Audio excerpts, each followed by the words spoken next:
Over the last decade, junk food has taken a real beating in the public eye.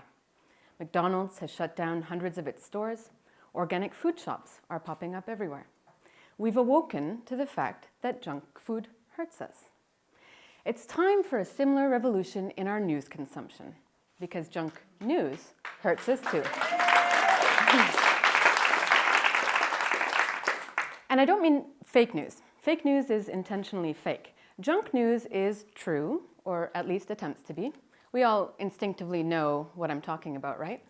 But it turns out that the term junk food news was actually coined in the 1980s by this guy, a communications professor in California.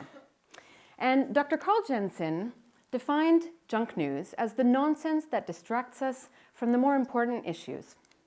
The gossip, the sex and celebrity news, the latest fads. But I'd like to venture that junk news and its spectrum is actually wider than that. It also includes sloppy journalism about actual important news.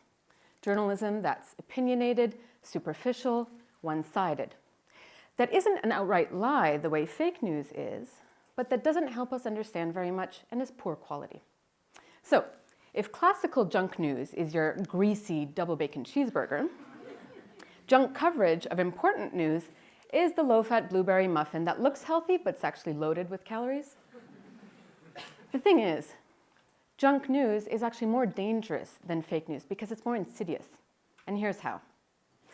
The world today is a complex mess, hit by an outbreak of the Ebola virus, by the militant group ISIS, by the conflict in Syria, another war in Libya, Afghanistan, South Sudan, Congo, revolutions, disasters, wars. The list goes on and on.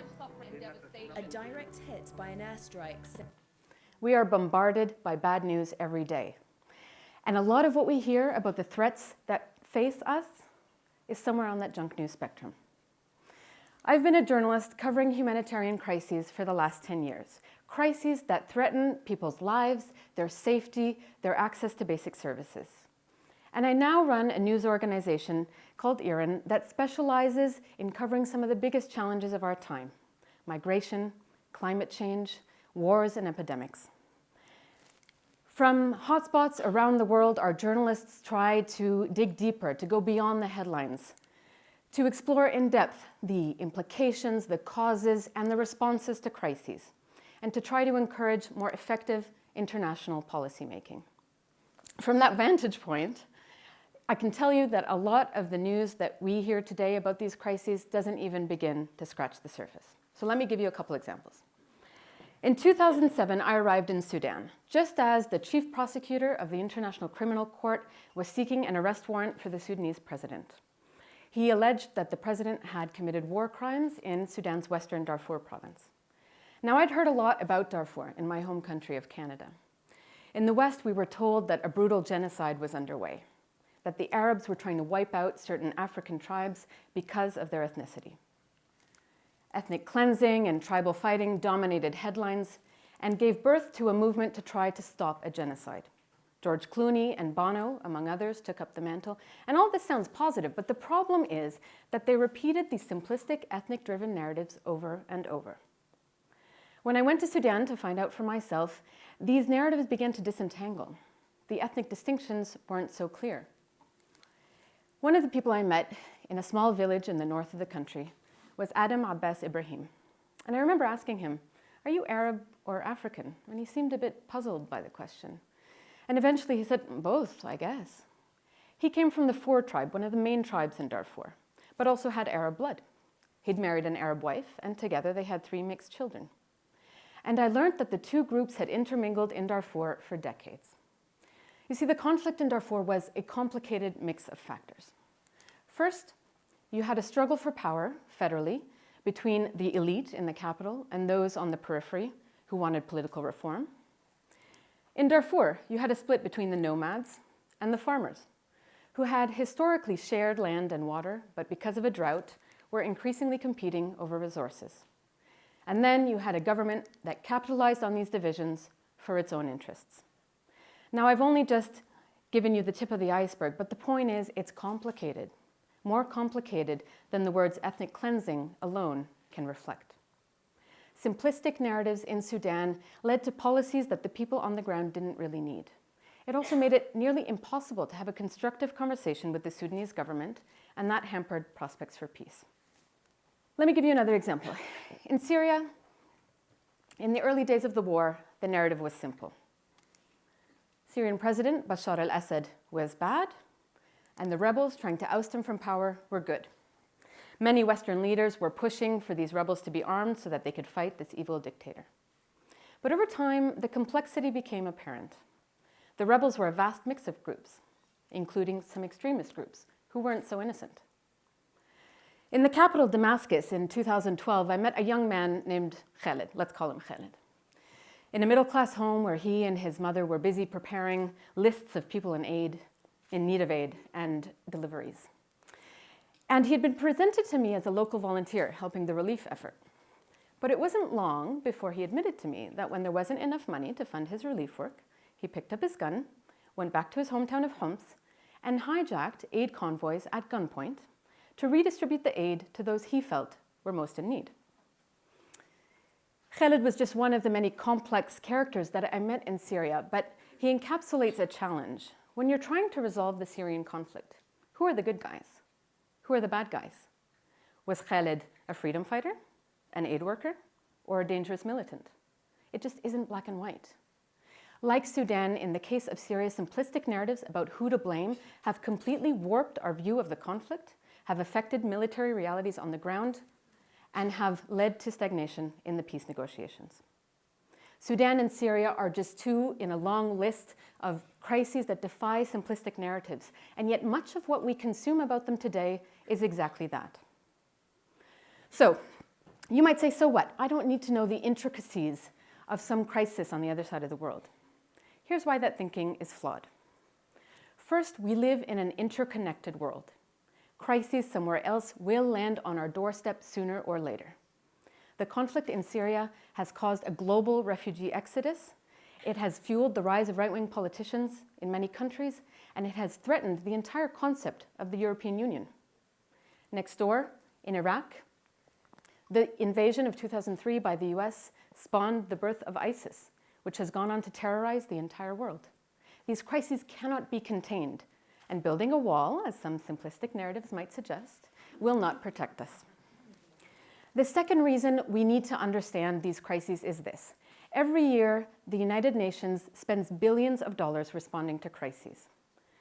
That money mostly comes from governments, which means it comes from us as taxpayers. Don't we want to know how it's spent? Whether it's used effectively? Whether it's actually achieved anything? And third, and most importantly, we share a common humanity. We live at a time of rising suffering. More and more communities are being pushed to the edge as a result of climate change, urbanization, sectarianism, the list goes on.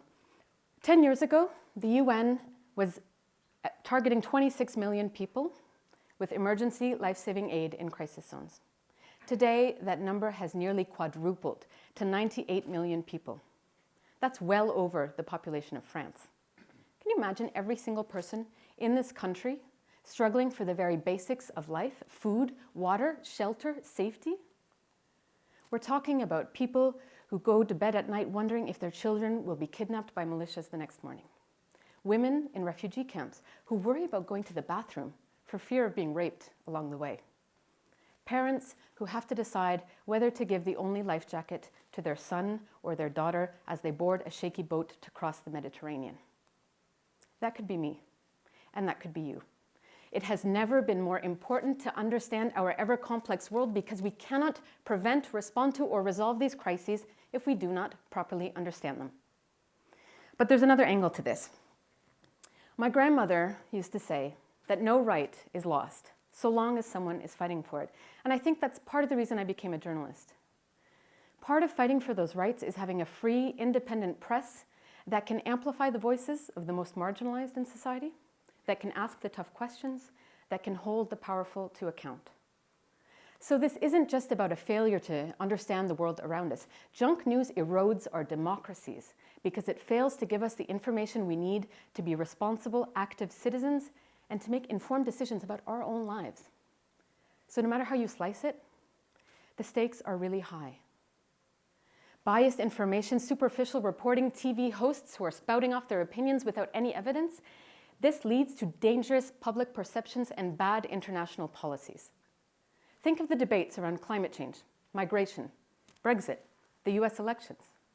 On these key issues of our time, simplistic populist messages are winning. On top of that, we live in a social media age where nuance and reason don't always go viral.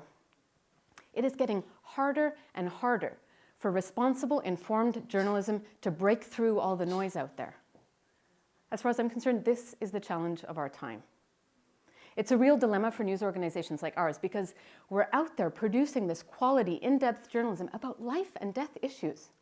And we struggle sometimes to get it to resonate until we simplify it and dress it up until it risks losing its value. Like preparing a healthy salad and then smothering it with ranch dressing. So why is there so much junk news out there? Well, for the same reason there's a lot of junk food. What's in the public interest is not always what the public is interested in. Nonsense is cheaper and easier to produce, and it sells better. CNN's senior international correspondent is busy reporting about Kim Kardashian, while in places like Sudan, Western correspondents are becoming rarer and rarer. 6 correspondents to communicate what's happening in Sudan to the entire Western world. Western media coverage of international affairs has been declining steadily for decades. And yet, at last count, there were 3.2 million articles about the fact that Donald Trump invented a word, kefefe, however you pronounce it. 3.2 million. So that's on us in the media industry. But part of this is on all of us as consumers. It's an overwhelming world out there, I get that, okay? But simplistic narratives perpetuate in part because we allow them to, because we buy into them. We've gotten used to being entertained rather than informed. Now, a cat video here, a meme there, we all need a dose of distraction from time to time, but we don't eat junk food every day. So my appeal to you is this: let's push back against the received wisdoms, the lazy assumptions, the cliches. Let's stop eating junk news. It's making us sick and miserable, and it's not doing much good for the world either. There is a better, healthier menu out there of rich, mouth-watering stuff. You know when you go to the restaurant and the chef has taken his time to carefully plate every course, and every bite is perfectly seasoned? That, my friends, is the tricky, messy, more elusive stuff of truth in all of its nuance and complexity. Despite the challenges that the media industry faces today, the fake news, the social media, digital transformation, there are some of us out there fighting the good fight. Solid, reliable journalism does exist. You just have to seek it out and consume it, and where possible, support the journalists producing it. Just as we have to pay more for nutritious food, we should be prepared to pay for quality news. And just as you check the label at the back for the calorie content, let's start asking ourselves whether the news we consume is good for our minds. So consider this an invitation to start looking after ourselves a little bit better, and in so doing, to help look after the world. Just like the junk food revolution, we're likely to land on the right side of history. As the American scholar Edward Wilson put it, we are drowning in information while starving for wisdom. The world will be run by people able to put together the right information at the right time, think critically about it, and make important choices wisely. As global citizens, if we are informed, we can be part of shaping the decisions that shape our world. We can put pressure on our governments to act, and we can mobilize. Only when we properly understand our complex world can we begin to change it for the better. And I promise you, when you've eaten at the Michelin star restaurant, the junk food just doesn't taste as good anymore. Thank you.